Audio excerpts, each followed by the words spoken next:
সেই গল্প বন্ধুরা, এক ব্যক্তি দুধ নিয়ে যাচ্ছিল। দেখা যায় দুজন ব্যক্তি একটি ছিটকালের মাধ্যমে এক দুধওয়ালাকে ফেলে দেয়। তারপরে গ্রামের মানুষ এসে তাকে জিজ্ঞাসা করে, আপনার কিছু হয়নি তো?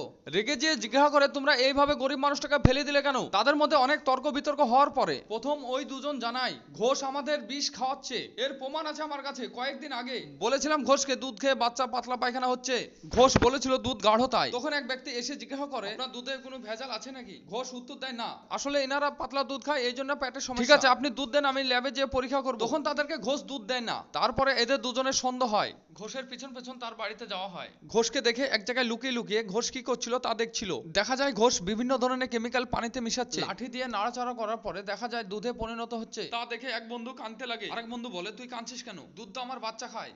ওই ঘোষের কাছে 2 কেজি দুধ নিয়ে আমি একাই খেয়েছিলাম।